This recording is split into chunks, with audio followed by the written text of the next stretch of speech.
ಇವಿಷ್ಟು ಸುದ್ದಿ ಅಲ್ವಾ, ಸ್ವಲ್ಪ ಜನರಿಗೆ ಕನ್ಫ್ಯೂಷನ್ ಆಗ್ತಾ ಇರ್ಬೋದು. ನಾನು ನಿಮಗೆ ವಿವರಿಸಿ ಹೇಳ್ತೀನಿ ಎಲ್ಲವನ್ನು ಕೂಡ. ಮೊದಲಿಗೆ ಈಗ ಸರ್ಕಾರ ಒಂದು ವಿಧೇಯಕ ಮಂಡಿಸಿದಲ್ಲ, ಒಂದು ಬದಲಾವಣೆ ಮಾಡಿ ವಿಧೇಯಕ ಮಂಡಿಸ್ತಲ್ಲ, ಏನೇನೆಲ್ಲ ಇದೆ ಅದರಲ್ಲಿ? ಯಾಕೆ BJP ದೇವಸ್ಥಾನದ ಹುಂಡಿಗೆ ಕೈ ಹಾಕಿದ್ರಿ, ದೇವಸ್ಥಾನದ ಹುಂಡಿಗೆ ಕೈ ಹಾಕಿದ್ರಿ? ಈ ಮಾಹಿತಿಗಳನ್ನು ನಿಮ್ಮ ಮುಂದೆ ಇಡ್ತಾ ಹೋಗ್ತೀನಿ, ಆಮೇಲೆ ವಿವರಿಸಿ ಹೇಳ್ತೀನಿ ಏನು ಅಂತ. ಹಾಗಿದ್ರೆ ದೇವಸ್ಥಾನದ ಹುಂಡಿಗೆ ಸಿದ್ದರಾಮಯ್ಯ ಸರ್ಕಾರ ಕೈ ಹಾಕ್ತಾ? ನೋಡಿ, ಇಡೀ ದೇಶದಲ್ಲಿ 9 ಲಕ್ಷ ದೇವಸ್ಥಾನ ಇದೆ ವೀಕ್ಷಕರೇ. ಇಡೀ ದೇಶದಲ್ಲಿ 9 ಲಕ್ಷ ದೇವಸ್ಥಾನ ಇದೆ. ಎಷ್ಟು? 9 ಲಕ್ಷ. ಅದರಲ್ಲಿ 4 ಲಕ್ಷ ದೇವಸ್ಥಾನಗಳು ಸರ್ಕಾರದ ಹಿಡಿತದಲ್ಲಿದೆ. ನಾನು ದೇಶದ ವಿಚಾರಕ್ಕೆ ಹೇಳೋದು. ಇನ್ನು ರಾಜ್ಯದಲ್ಲಿ ಒಟ್ಟು 35,000 ದೇವಸ್ಥಾನಗಳಿದೆ. ಮುಜರಾಯಿ ಇಲಾಖೆ ದೇವಸ್ಥಾನ ಅಂದರೆ ಸರ್ಕಾರದ ಸುಪರ್ದಿಯಲ್ಲಿರುವಂಥ ದೇವಸ್ಥಾನ. ಹಂಗಂದ್ರೇನು ಅಂತ ನೀವು ಕೇಳ್ಬೋದು. ಹಂಗಂದ್ರೇನು? ಸರ್ಕಾರದ ಸುಪರ್ದಿ ಅಲ್ಲ. ಉಡುಪಿ ಕೃಷ್ಣ ಮಠ ಇದೆಯಲ್ಲ, ಅದು ಸರ್ಕಾರದ ಸುಪರ್ದಿಯಲ್ಲಿಲ್ಲ, ಮುಜರಾಯಿ ಇಲಾಖೆಗೆ ಬರೋದಿಲ್ಲ. ಧರ್ಮಸ್ಥಳ ಮಂಜುನಾಥ ದೇವಸ್ಥಾನ ಇದೆಯಲ್ಲ, ಅದು ಸರ್ಕಾರದ ಸುಪರ್ದಿಗೆ ಬರೋದಿಲ್ಲ. ಇದರ ಹೋರಾಟಗಳು ಕೂಡ ಭಾಳ ಆಯಿತು. ಉಡುಪಿ ಶ್ರೀಕೃಷ್ಣ ಮಠವನ್ನು ಕೂಡ ವಶಕ್ಕೆ ಪಡೆಯಬೇಕು ಅಂತೇಳಿ ಇದೇ ಸಿದ್ದರಾಮಯ್ಯನವರು ಕೂಡ ಭಾಳ ಪ್ರಯತ್ನ ಪಟ್ಟಿದ್ದರು ಒಂದು ಕಾಲದಲ್ಲಿ. ಆದರೆ ಆಗ VS ಆಚಾರ್ಯ ಏನು ಸಚಿವರಾಗಿದ್ದರು, BJP ಗೌರ್ಮೆಂಟ್ ಅಧಿಕಾರಕ್ಕೆ ಬಂದಾಗ ಅದಕ್ಕೊಂದು ಬಂದೋಬಸ್ತ್ ವ್ಯವಸ್ಥೆ ಮಾಡಿದರು. ಧರ್ಮಸ್ಥಳದ ವಿಚಾರದಲ್ಲೂ ಭಾಳ ಇದೆ, ಆದರೆ ಅದಕ್ಕೆ ದೊಡ್ಡ ಕಥೆಗಳೆಲ್ಲ ಆಗೋಗಿದೆ. ಅದೀಗ ಸದ್ಯಕ್ಕೆ ಬೇಡ. ರಾಜ್ಯದಲ್ಲಿ 35 ಅಂದರೆ ನಾನು ಹೇಳಿದ್ದು ಮುಜರಾಯಿ ಇಲಾಖೆಗೆ ಸೇರಿದ ದೇವಸ್ಥಾನಗಳು ಅಂತಂದರೆ 35,000 ಅಂತಂದರೆ ಸರ್ಕಾರದ ಅಂಡರಲ್ಲಿ ಬರುವಂಥದ್ದು. ಹಾಗೇನೇ ದೇಶದಲ್ಲಿ 9 ಲಕ್ಷ ದೇವಸ್ಥಾನ ಇದೆ, ಸರ್ಕಾರದ ಅಂಡರಲ್ಲಿ ಬರೋದು 4 ಲಕ್ಷ. ಉಳಿದ ಎಲ್ಲದು ಕೂಡ ಪ್ರೈವೇಟ್ ರೀತಿಯಲ್ಲೇ ಇದೆ. ಇರಲಿ, ಈಗ ಈ ವಿಚಾರಕ್ಕೆ ಬರ್ತೀನಿ. ನಮ್ಮಲ್ಲಿ 205 A ಗ್ರೇಡ್ ದೇವಸ್ಥಾನ ಇದೆ. A ಗ್ರೇಡ್ ದೇವಸ್ಥಾನ ಅಂತಂದರೆ ಟಾಪ್, ಅಂದರೆ ಒಂದು ವಾರ್ಷಿಕವಾಗಿ 100 ಕೋಟಿ, 50 ಕೋಟಿ, 20 ಕೋಟಿ ಈ ಥರ ಆದಾಯ ಬರುವಂಥ ದೇವಸ್ಥಾನ. 193 B ಗ್ರೇಡ್ ದೇವಸ್ಥಾನಗಳಿದೆ. B ಗ್ರೇಡ್ ದೇವಸ್ಥಾನಗಳು ಹೇಗೆ ಅಂತಂದರೆ ಒಂದು 25 ಲಕ್ಷ, 1 ಕೋಟಿ ಈ ಥರ ಬರುವಂಥದ್ದು. ಆಮೇಲೆ 34,000 C ಗ್ರೇಡ್ ದೇವಸ್ಥಾನ ಇದೆ. ಇಲ್ಲಿಂದ ದೊಡ್ಡ ಮಟ್ಟದಲ್ಲಿ ಯಾವುದೇ ರೀತಿ ದೊಡ್ಡ ಮಟ್ಟದ ಆದಾಯ ಬರೋದಿಲ್ಲ, ಸರ್ಕಾರವೇ ಅಲ್ಲಿ ಕೊಡಬೇಕಾಗತ್ತೆ. ಇವರೇನು ಹೇಳ್ತಿದ್ದಾರೆ, ಈಗ ನೀವು ಮುಜರಾಯಿ ಇಲಾಖೆಗೆ ನೀಡ್ತಾ ಇದ್ದಂಥ ಹಣ ದ್ವಿಗುಣ ಮಾಡಿದ್ದೇವೆ, ದ್ವಿಗುಣವಾಗತ್ತೆ.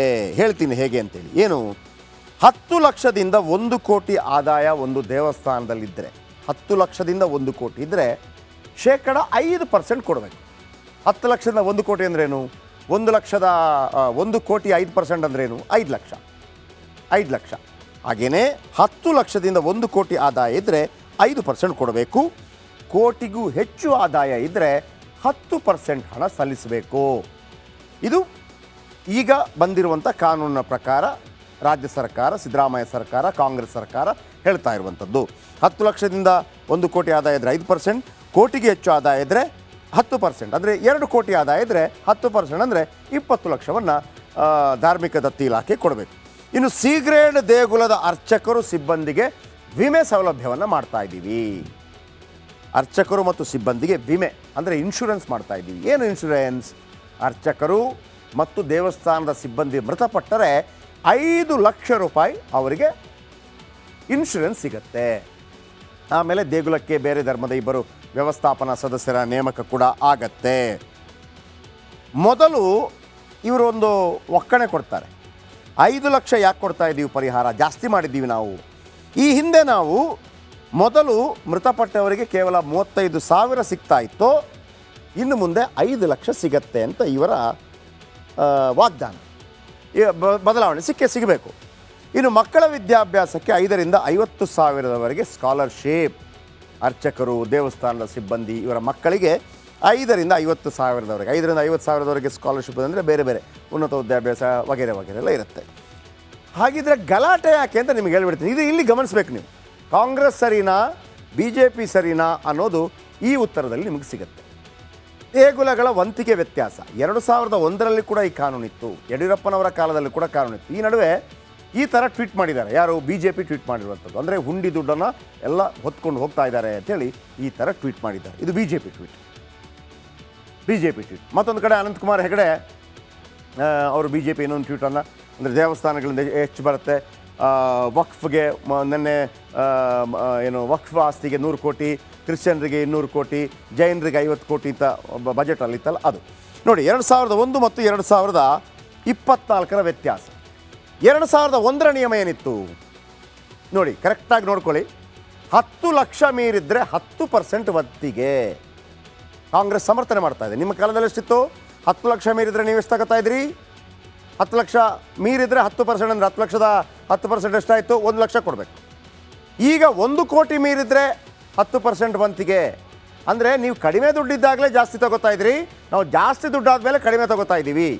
ಅಂದರೆ 10 ಲಕ್ಷ ಇದ್ದರೆ ನೀವು 1 ಲಕ್ಷ ಕೊಡಬೇಕಾಗಿತ್ತು, ಈಗ ನೀವು 1 ಕೋಟಿ ಇದ್ದರೆ 10 ಲಕ್ಷ ಕೊಡಬೇಕು. ಆ ಥರ. ಆದರೆ ಬದಲಾವಣೆಗಳು 1 ಕೋಟಿ ಮೀರಿದರೆ ಮಾತ್ರ ಜಾಸ್ತಿ ಆಯಿತು, ನಾವು ದುಡ್ಡನ್ನು ಉಳಿಸಿದ್ವಿ ಅಂತ ಅವ್ರು ಹೇಳ್ತಾ ಇರೋದು. 90 ಲಕ್ಷ ತನಕ ನಾವು ಉಳಿಸಿದ್ವಿ, ಅಲ್ಲಿ ತನಕ ನೀವು ಕೊಡಬೇಕಾಗಿಲ್ಲ, ಅಲ್ಲಿ ತನಕ 5% ಕೊಟ್ಟರೆ ಸಾಕು, ನೀವು 10% ತೊಗೋತಾ ಇದ್ರಿ. 5 ಲಕ್ಷ ಮೀರಿದರೆ 5% ವಂತಿಗೆ. ಇನ್ನೊಂದು, ನಿಮ್ಮ ಕಾಲದಲ್ಲಿ ಎಷ್ಟಿತ್ತು?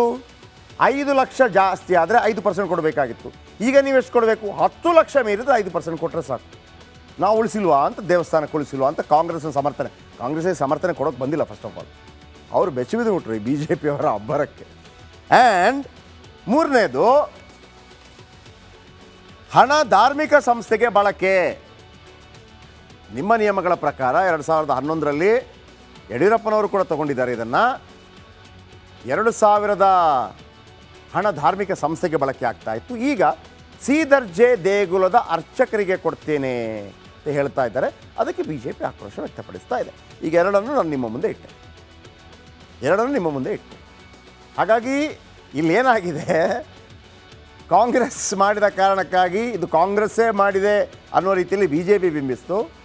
BJP ಈ ಹಿಂದೆ ಇದನ್ನು ಒಪ್ಕೊಂಡಿದೆ, ಅವರು ಹೆಚ್ಚು ಹಣವನ್ನು ಹುಂಡಿಯಿಂದ ತೆಗಿತಾ ಇದ್ರು ಅಂತ ಹೇಳ್ಕೊಳ್ಳೋಕ್ಕೆ ಕಾಂಗ್ರೆಸ್ಗಾಗಲಿಲ್ಲ.